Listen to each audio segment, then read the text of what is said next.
Hi, everyone. So welcome to the 8X Pixel Virtual Expo.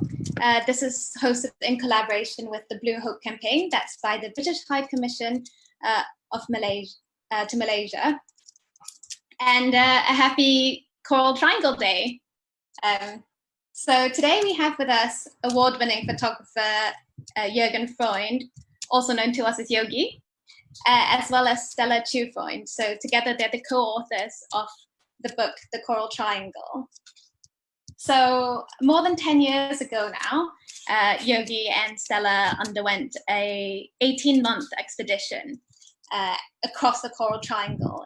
And the book that they produced is a kind of a culmination of their adventures, showcasing the places, the faces, the wildlife that they met along the way.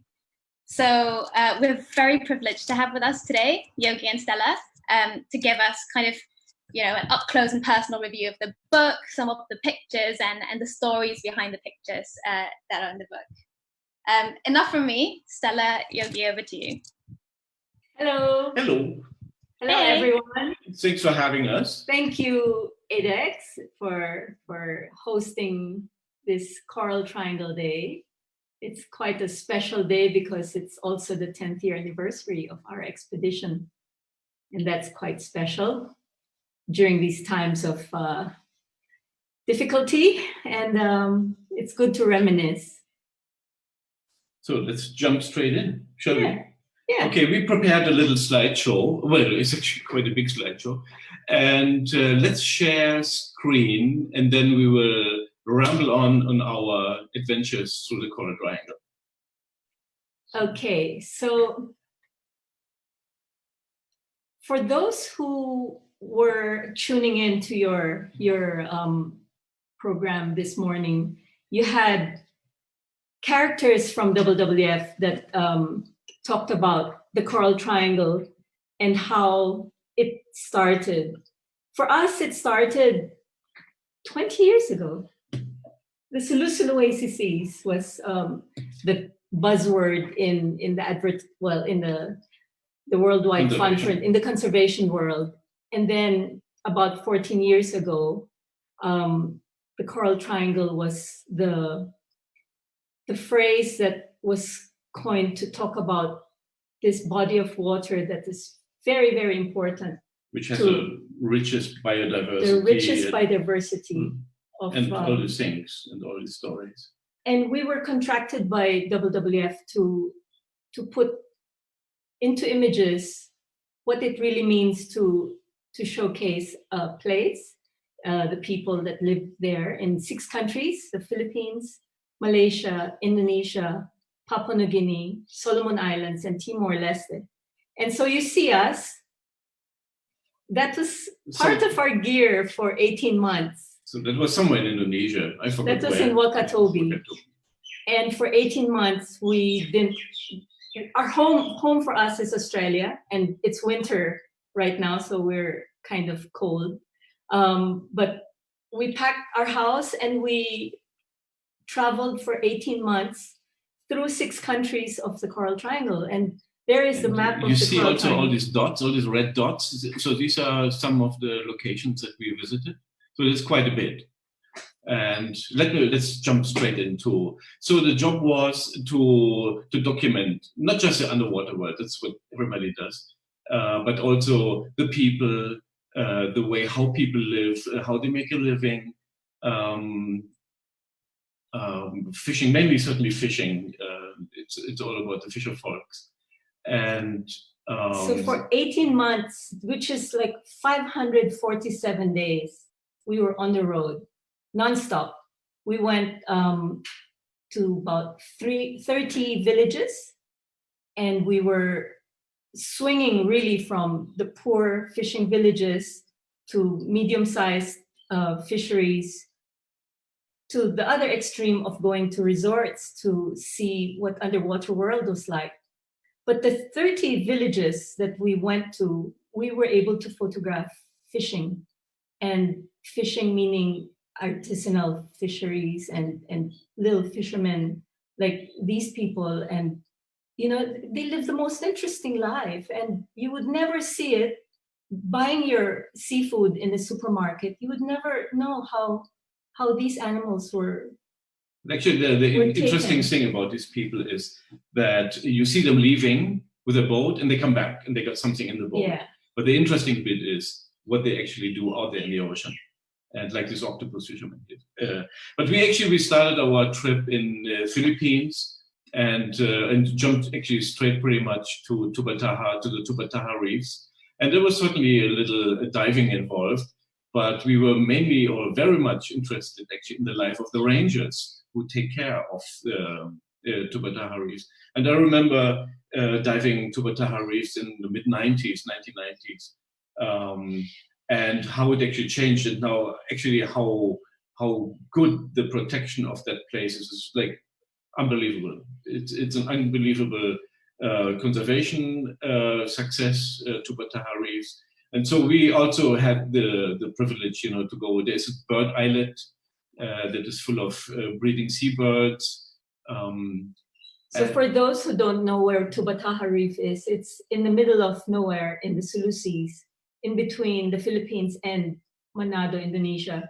So there's a speck of an atoll, coral atoll, in the middle of the ocean, and it has these birds and a sand cave that has a ranger station.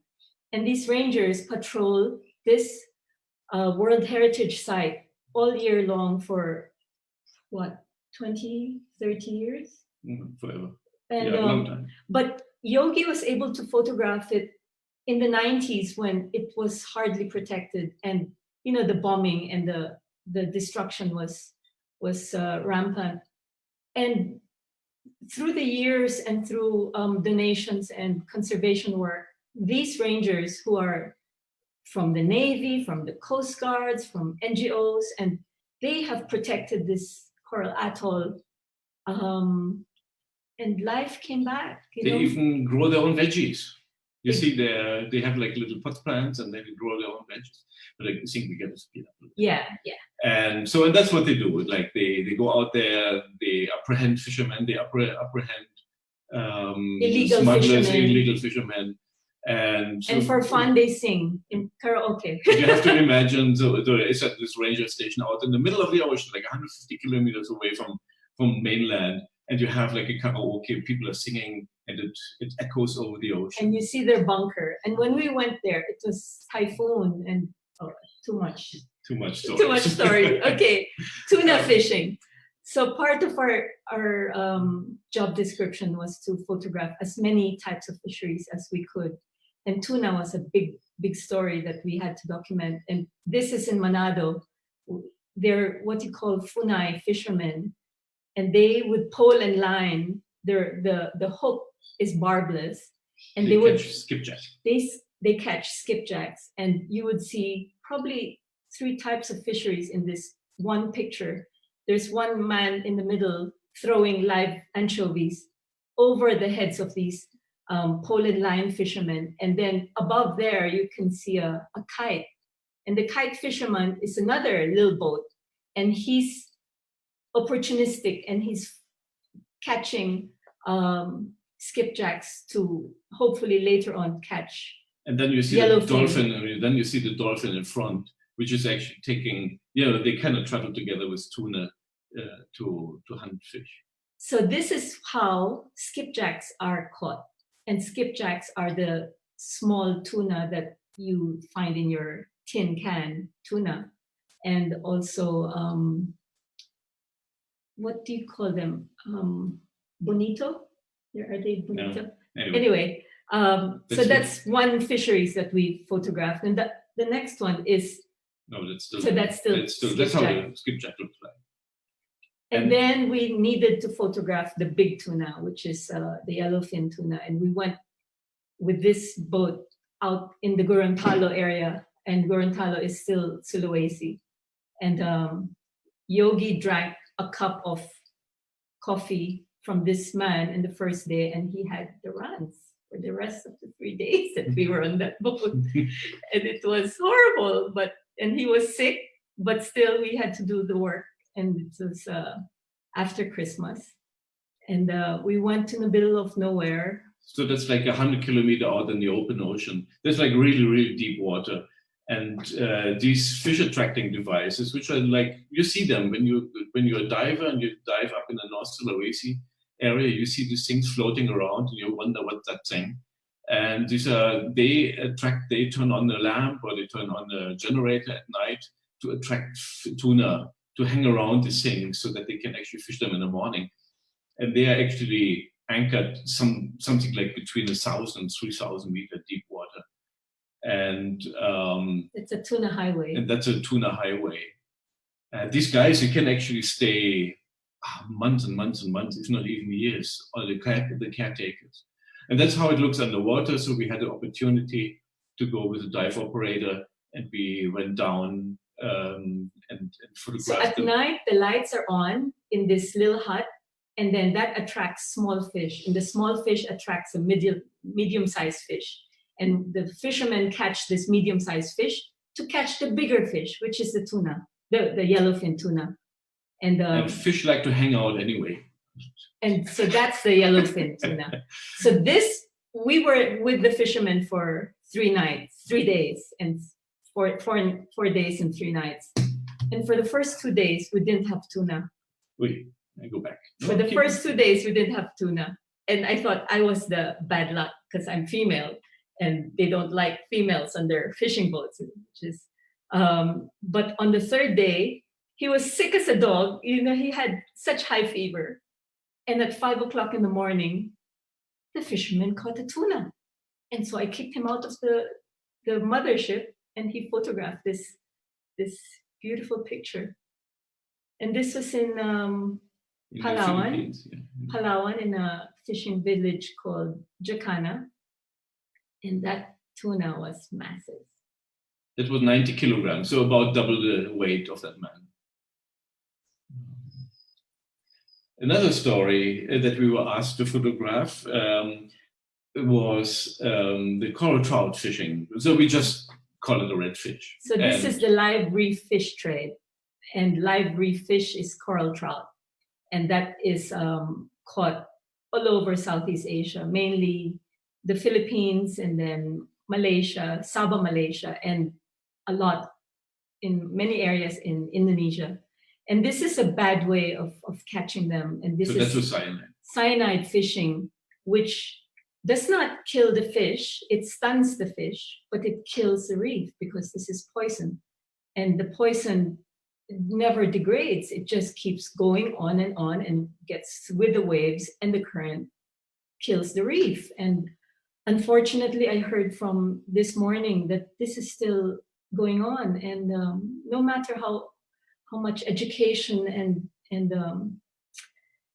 it's a never-ending task to educate. And so this is how the right way of catching it is, with a hook and line. Fishermen catch the fish targeted, and this is in the Philippines, and you think, wow, how many fish is that? And so big. But no, not big. They were tiny. They were babies, and with these babies, they were put into holding tanks. And so these are the floating. The grow out facility littered all over Southeast Asia, and they're grown with the fish, the coral trout that's caught out in the wild are put into these tanks, and they're fed until they're marketable. And this is marketable, and this has a Napoleon wrasse in there, and which unfortunately was served to us. But never mind. But this would be the normal. This would be the situations that we would go from fishing place to fishing place and ask, can we do this? Can we photograph this? Can we photograph that? And would always have an underwater camera in the bag and then photograph. And so as I mentioned, these fish would have been grown in the grow out facilities and out in the ocean. And you see how beautifully red they are, and that's now ready for the Chinese market, and they're shipped to Hong Kong or to China or to Singapore. And the first one was in the Philippines, and this is in Bali. And in Bali, we were able to photograph from when they were brought to this area, and then it was getting ready for the flight to Hong Kong.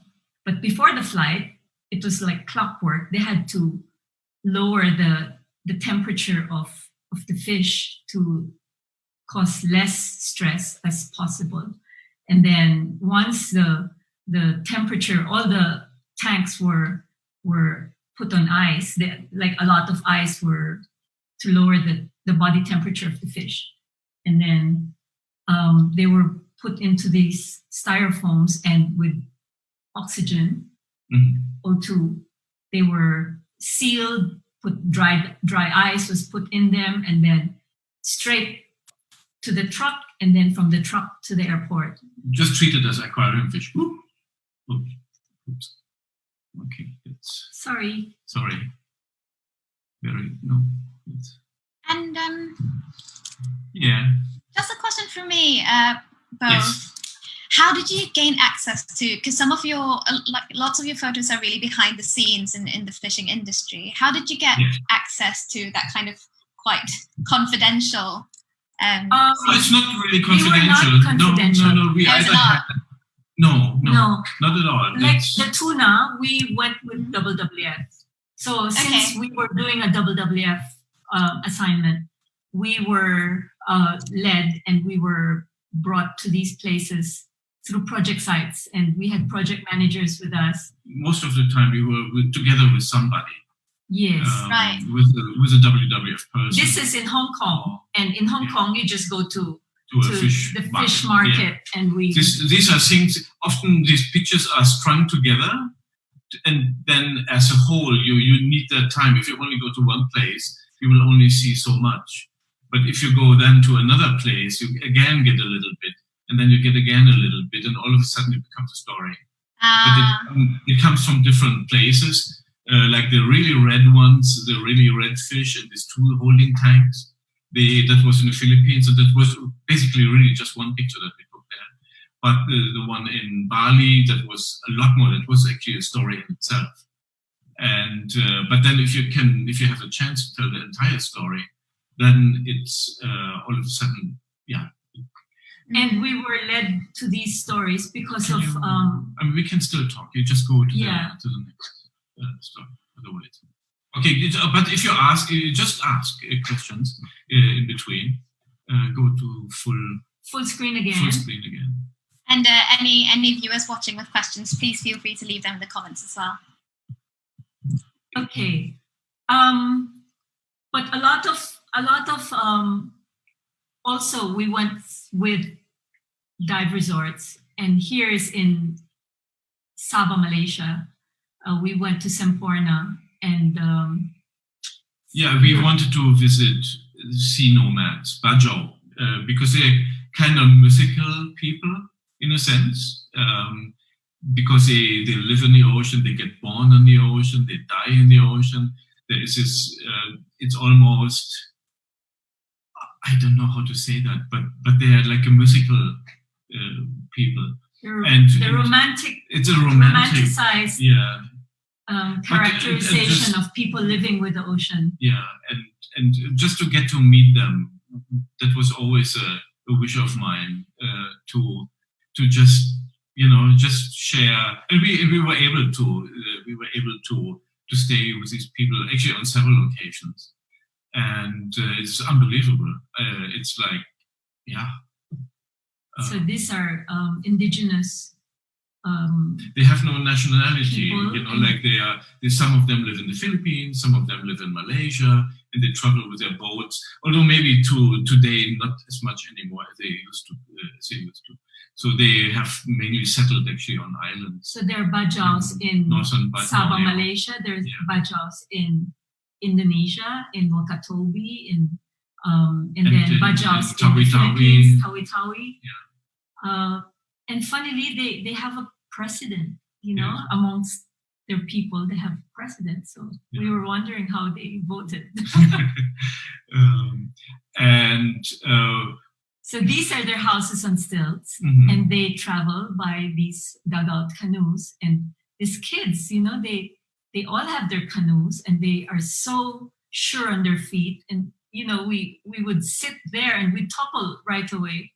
It is just incredible to be able to. Actually, the children, it's said that they actually can see underwater without goggles, that their eyes are so good that they can actually, up to a certain age, they can actually dive without a goggle and see sharp underwater. But there's some who have had to settle on land, and so we were able to go to one island. And they are fantastic weavers. And photograph them. Yeah, this is Pandanus mats. They are just so beautiful, very skilled weavers.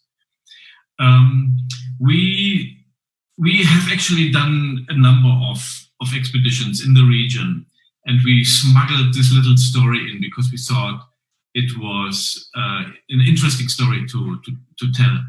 And that was actually from a previous, outside of our 1.5 year expedition, and that was on Nautilus. This is actually a Nautilus here from Australia, but this is actually, we accidentally ran into this group of people, and they're Nautilus hunters. It's not much known, really. We published a story or a couple of stories on this, but they are targeting Nautilus to catch them and then to use them as ornamental items. And these are the bamboo traps or wooden traps that they build, and this is like bait inside the trap. And this is like a boat with, we can only guess, let's say 150 traps or so. And then they go out into the middle of the ocean, like wherever they know that these animals congregate. So Nautilus, maybe quickly explain what it is. They're cephalopods. They're like octopus or sepia in that family of animals with tentacles. And they have very rudimentary eyes, just like pinhole eyes. And they live in a depth of somewhat 250 meter depths. And then generally they travel up a little shallower to, let's say, about 150 meter depths at night to feed on shrimps and things like that. And we all know them, we find them occasionally on the beach, these shells, but nobody really, or many people don't know what a Nautilus actually is, what animal that is. And here we were just stunned that there's actually an industry of Nautilus hunters.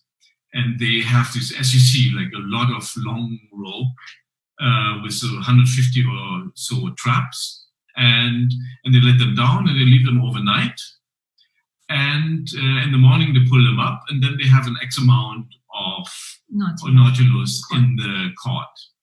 And we were actually able to follow the entire cycle of the trade in the Philippines, and we were quite amazed that we were in one, let's say, village. We found like 1,000 or so, like here. So that's quite. This is quite two sacks. Yeah, this was two big sacks. Two big sacks of Nautilus that was ready to be shipped out. Yeah. From the Philippines, and they brought it out. There were like 1,500 Nautilus in there. Yeah, that was quite an interesting little story. Let's jump back into our expedition. So we actually crisscrossed. At some point, we actually had our luggage in 5 different places throughout the Coral Triangle. There was some in Manila, some was in Bali, some was in Papua, in Sorong, some was in God knows where. We had like stuff all over the place. And so we had 120 kilograms of luggage, and that was a lot because we lived in Cairns, far north Queensland, and we traveled for 1.5 years straight. And this was in a far area in Manus. So Manus is like Bismarck Sea, the Admiralty group of islands, and this was far from Lorengau, which was... it's far from everything. It's far from everything. Okay. So it's a place called Buke, and they taught us how they were they were making lime. All these Melanesian people, they like to chew betel nut. And so in this picture you see, like, these are the ingredients for betel nut chewing. So the green nuts, and they're in that area. So this is the nut, and the white thing beside the cracked open one, that's actually the nut that's chewed. There's a pepper stick, and then there is the lime. And lime is made out of corals. And we were not quite aware of that either. So these people, they go out and then they collect live corals, and then they roast them, they collect them, they dry them, and then they are burned in a fire, and then they are actually turned into lime for betel nut chewing. And there was a WWF gentleman, and his project was actually to teach these people.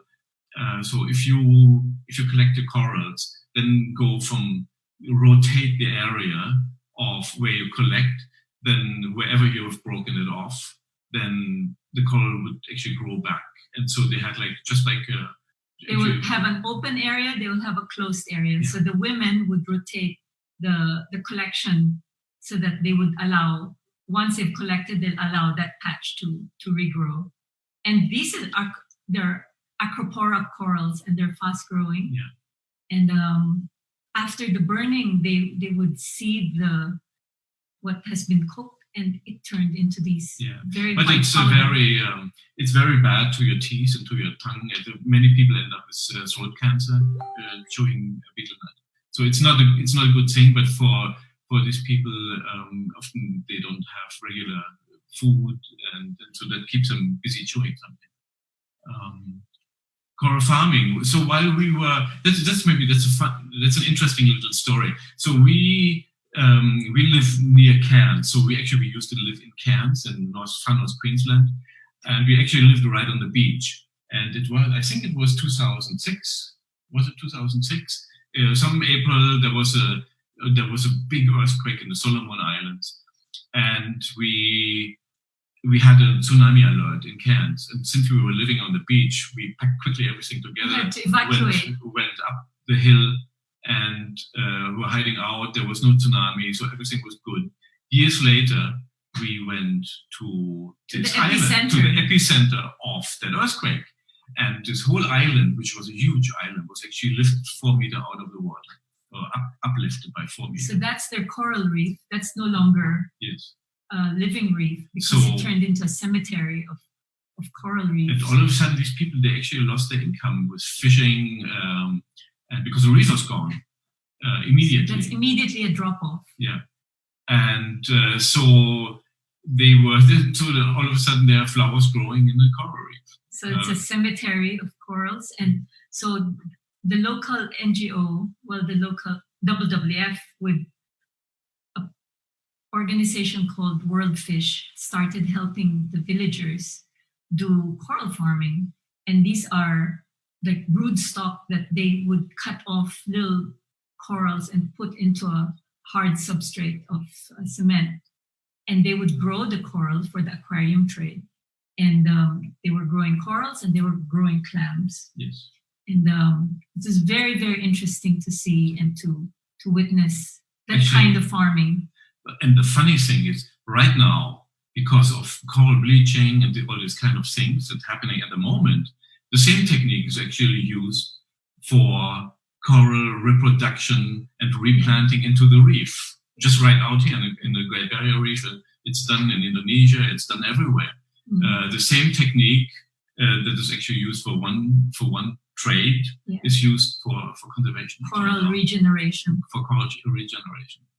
So these are the mother stocks that this fisherman used, and then he would have these little plates where the corals would grow in that little aquarium. And there's actually a little aquarium that we always carry around for photographs like this.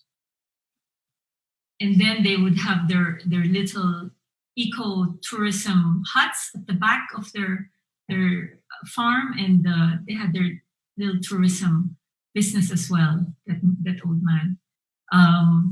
We're again We're jumping around. We're jumping. So we did so many projects. We did so many, as I mentioned earlier, we went through 30 villages and 30 villages through 6 countries.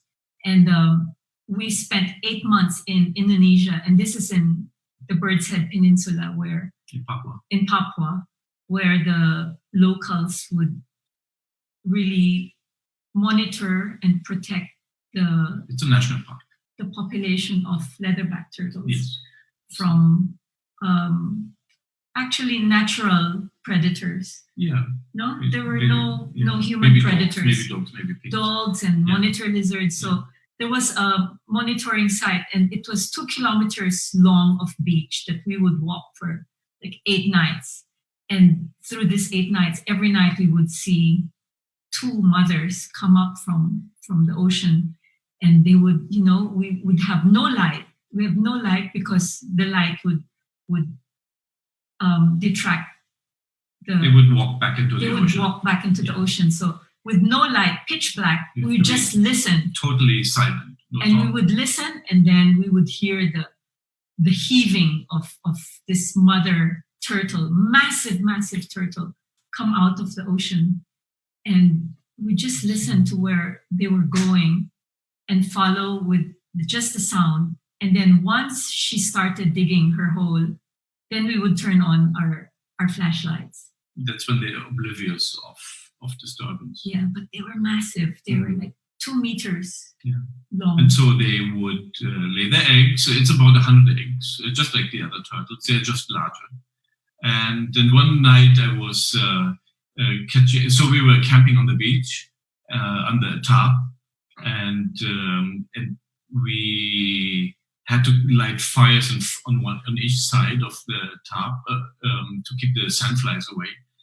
And while I was collecting firewood, I was run over by a turtle baby that was running over my foot, and we saw them actually hatching. That picture was actually there earlier, and then they run down to the beach. They normally hatch at night, but there would always be a couple stragglers in the morning to be found. And then they would swim out into the great big blue ocean. And it is so very, very beautiful, these animals. And that's what they feed on. And we were going to the K Islands to photograph the animals in the open ocean. That is actually quite difficult to do because they are so super shy. But divers hardly see leatherback turtles, yes, ever. Let alone swim with them. Yeah. And we saw the giving of birth in the Bird's Head Peninsula, which is in Papua, West Papua. And then this is in the Moluccas, in the bottom side of Papua. And they went there, the leatherback turtles went there because of the jellyfish. They would feed them the jellyfish. But also about 11 years ago, 10 years ago, we also saw the hunting, and that was quite heartbreaking. Yeah. So I don't put the gory pictures in there, just like I think. Yeah. But we witnessed the killing of one leatherback turtle. Mm-hmm. And tourism is obviously that is a very good thing. Solution. It is a solution because that's what these people really, really want. They want tourism to make a dollar. Income. They need income, and so that's a good thing. It's a good thing to do.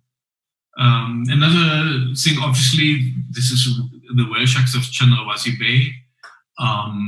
That was high on our list, and we went to. That's also in Papua. That's actually in Chandrawasih Bay. It's like this very, very large bay on top of the Birdhead Peninsula. And this whale sharks. 2009, we didn't have a clue where Chandrawasih Bay was. Nobody knew that there were whale sharks in Chandrawasih Bay. And I come from the Philippines, and we already had Donsol. There was no Oslo yet, but Donsol was the place where everyone went for whale sharks. And all of a sudden, we were told by our friends in WWF Indonesia that, oh, in Cenderawasih Bay, there are whale sharks. Like, yeah, no kidding. And they were not kidding, because there were these bagans, these fishing vessels that would be stationed there. You remember the tuna fishermen with an anchovy? The anchovy that they throw over the heads of the tuna, the pole and line. That's what they use. The same small ikan dili. Ikan puri. Ikan puri. And these fishermen are from Sulawesi, and they were there in Papua to catch fish. And this fish has like bycatch, and they will also throw a lot of fish out into the ocean. And with that throwing out, they attracted whale sharks. And that's me with slamming attracting a whale shark to come to me. And it came to me, and it's unbelievable. And at one time, we had probably 8 whale sharks around us. And that is really, really amazing. It's really amazing. It is an amazing experience and every now and then, I mean, you see it in the magazines, and every now and then there's a whale shark that gets trapped inside. It's a very popular, and people release it, and but to the fishermen, these whale sharks are actually really like pets. They love them.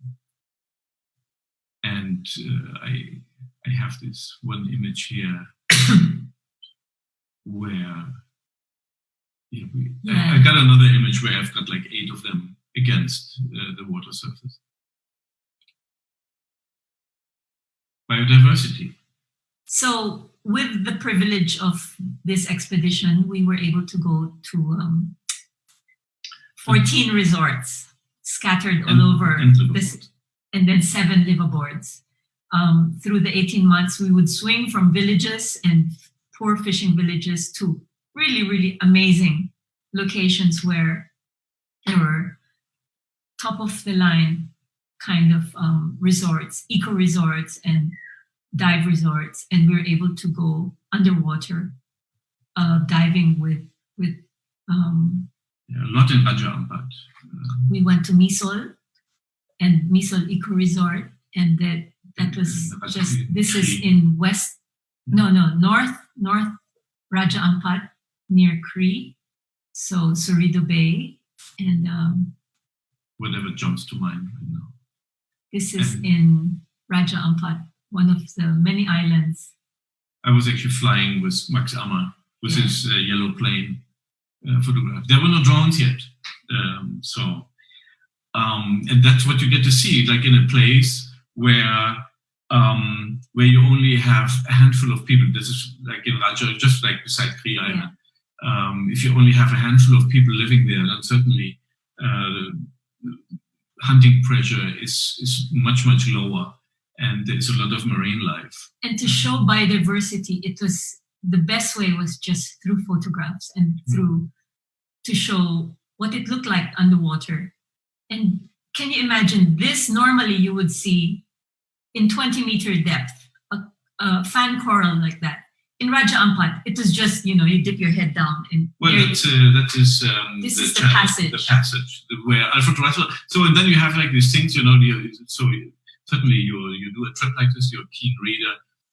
Then you read the book on Wallace, or Wallace's Alfred book. Russel Wallace. Alfred Russel Wallace, and you read his adventures, and then you're in the same place of what that man was like 150 years before. That is amazing. And what it took him 2 weeks to pass, it took us half an hour. This is in a magic place called Pulau Pef, and they had the most amazing corals in their mangrove. Yeah. Just paddling, with a kayak. And mangroves are like one of aside from coral reefs, our most favorite habitats, marine habitats, because it is just so full of life. And you see a lot of things that you don't see in a coral reef.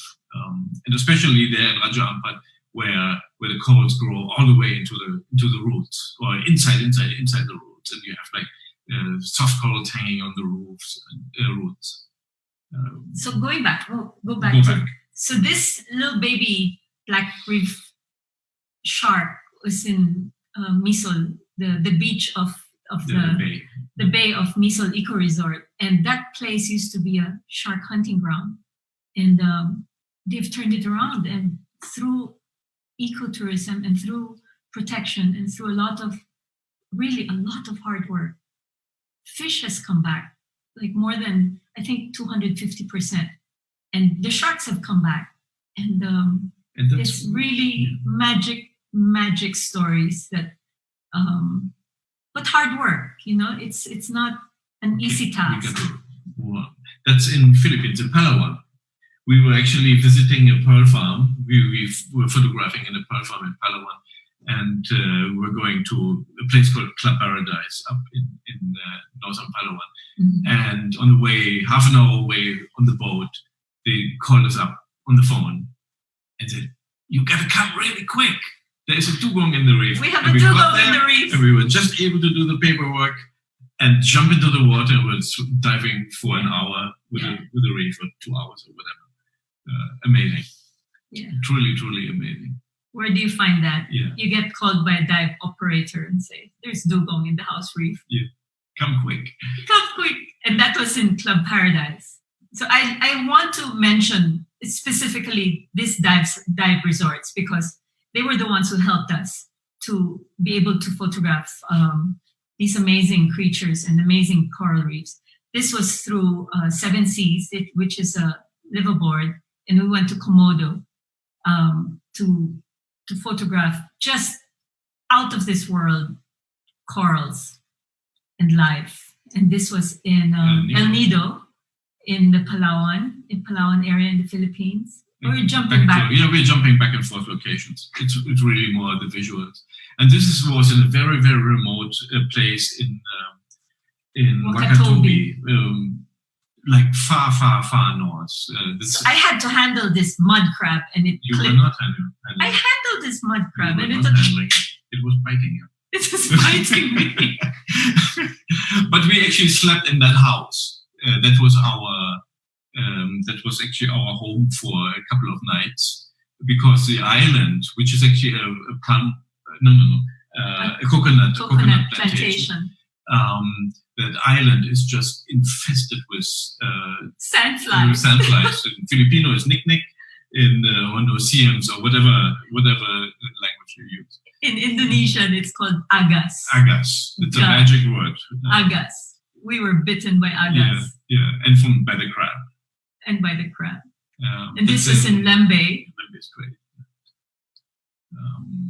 Also Lembe, I think.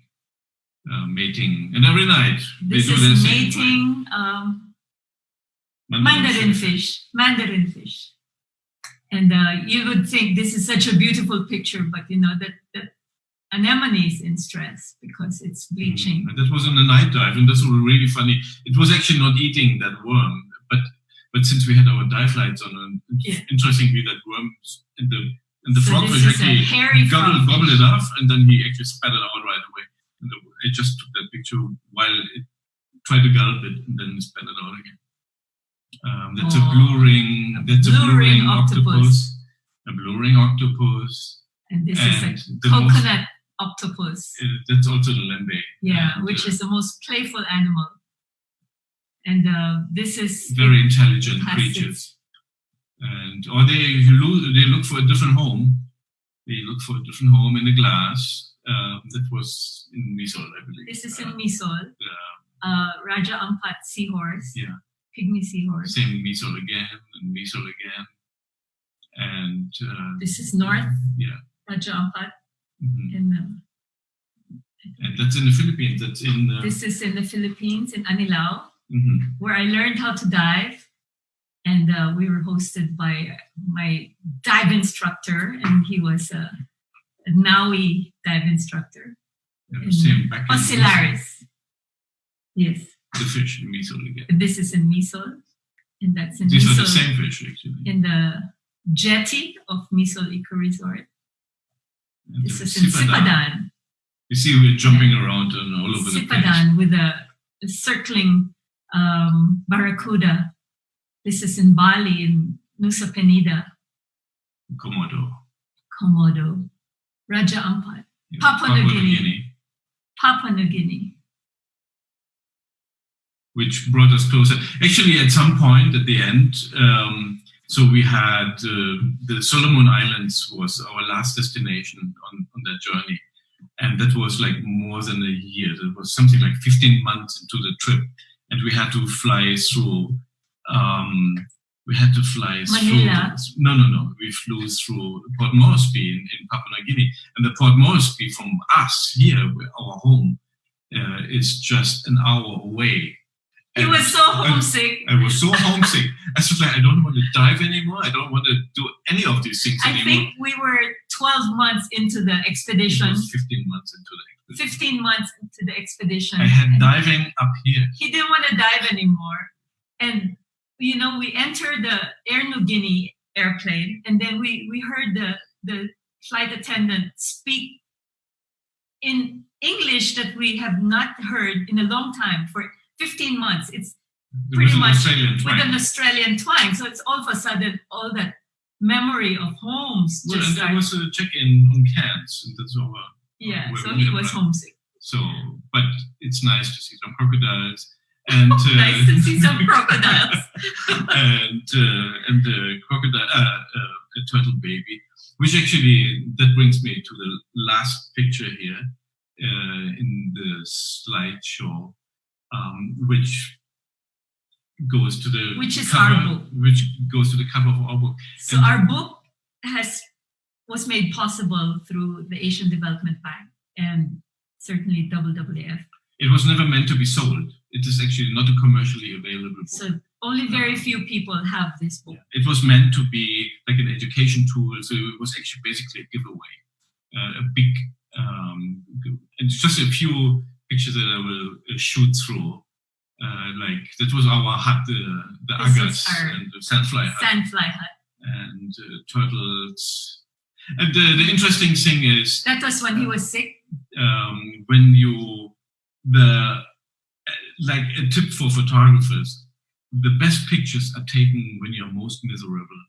When the conditions are most miserable, you take the best pictures because then you pour all your energy actually into that.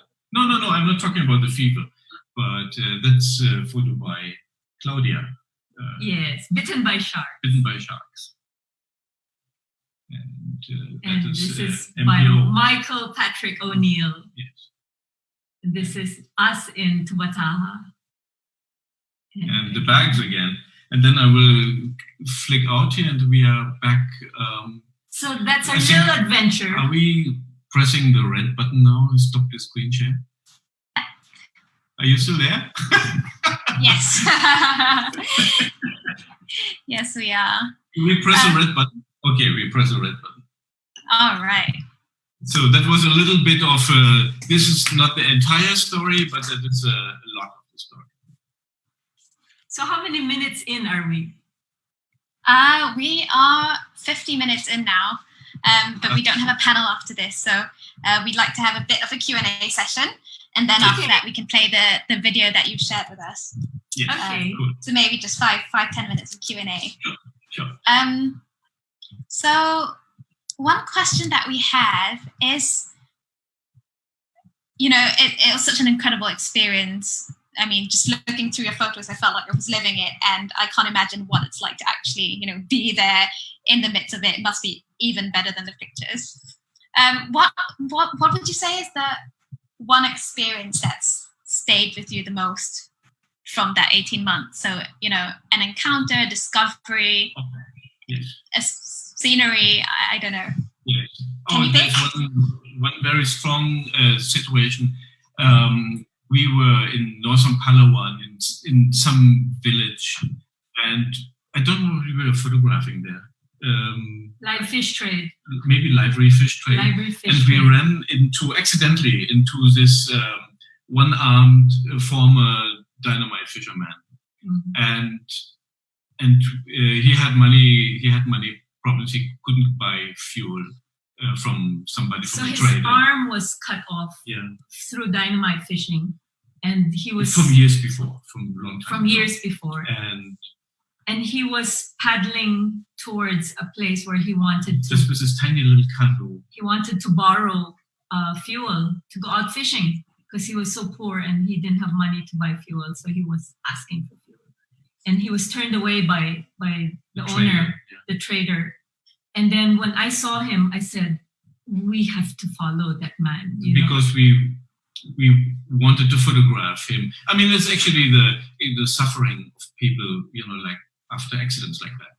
And so when he allowed us, we took a picture of him, and we had actually we gave him some money to buy fuel. And the same day. So that was in the morning. That was in the morning. And then in the afternoon, we went to El Nido. To the 5-star resort. Miniloc Resort.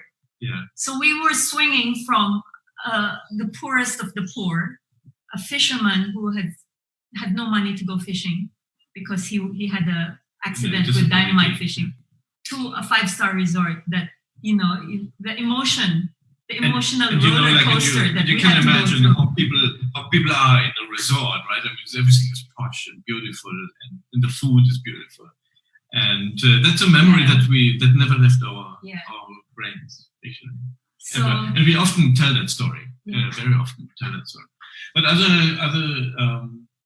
what would be leatherback turtle? The leatherback turtle. The leatherback turtle, seeing the birth and at the end the death of through human hunting. Fishing, And I blogged. Actually, I was blogging throughout the expedition. And I can share the blog link later.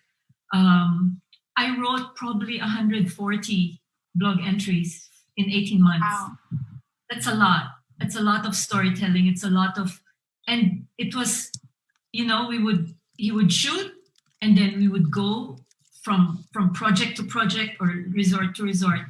And then he would still be sleeping, and I'd wake up because he would need a computer, and I would choose the pictures for blog. I would write my blog while it was just full on for 18 months. Right. And so through the blog, you can really relive the 18 months that we went through.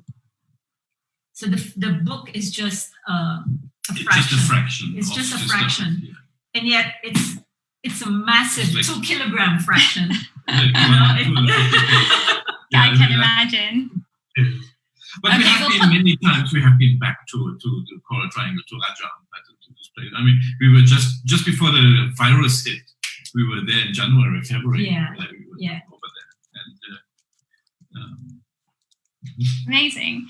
We'll put the blog post and the link to the blog up so that anyone who wants to see it can get the full picture behind that massive book. even more stories behind it. We have one question the only place you can buy this book is in Manila, in the Asian Development Bank. If you actually get in there. If you can get you can't get in there. Very limited edition. Yeah. So we have a question. We had some on the panel, from our viewers on Facebook while the video was playing. So maybe I'll just ask them now. We have a question from Juliet Myers. Do they eat the inside of the Nautilus? Not really. It's very tough. It's very tough. It's not good to eat. It's not good to eat. Yeah. I had a soup. The fishermen made soup out of it, and I had a try of the soup. Yeah. Oh. But I couldn't eat the meat. It's like shoe sole. It's very tough. Yeah. Right. So that was never the purpose. Although they did keep the meat, they separated the animal from the shell and did keep it, but it was not very appetizing. Okay, we have another question from Eric Popper. Where did the bajau originate from? That is a good question. I have no idea. We have no idea. I probably read it. There's actually a beautiful book written by an anthropologist. I don't know if that's still available anywhere, but if you can Google it, the Songs of Salander. Songs of Salander. It's a small book, and it was written maybe in the 1960s or something. It is so beautiful, and I think that probably attracted me to go there and look for these people. And it totally is like that, or was like that. But no, I don't know. I think there are different ethnic groups from Southeast Asians. They came from somewhere else. But don't nail me down on that. Maybe a mix of lots of different things. Better Google it. I would mislead you somewhere. And so what's next for the two of you? What's on your project pipeline? What's in the future? We cannot say. It's virus. Virus. No, Coronavirus. We fortunately live in a very beautiful place here in Australia. It's a tropical rainforest. We got a Great Barrier Reef right out there.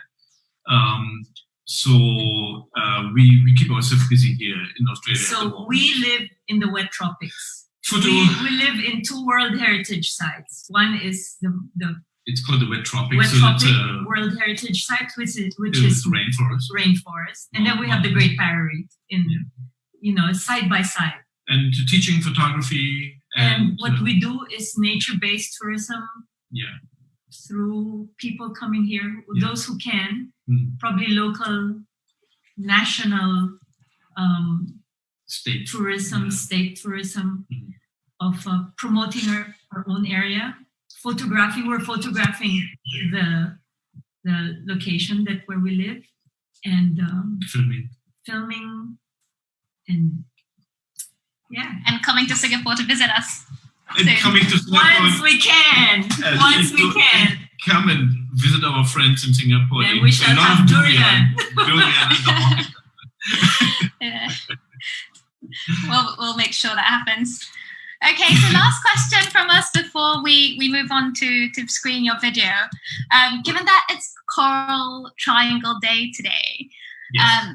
What are your hopes for the future with regards to marine biodiversity and coral specifically, and what's your kind of last message that you'd like to share with our viewers?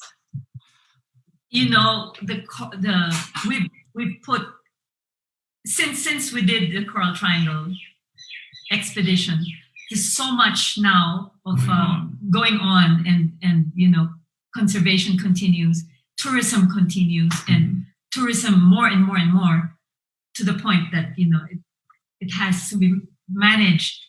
It has to be managed properly, and the virus has probably put a stop to everything, and to reevaluate how the situation is. And mass tourism definitely was terrible, and there wasn't that.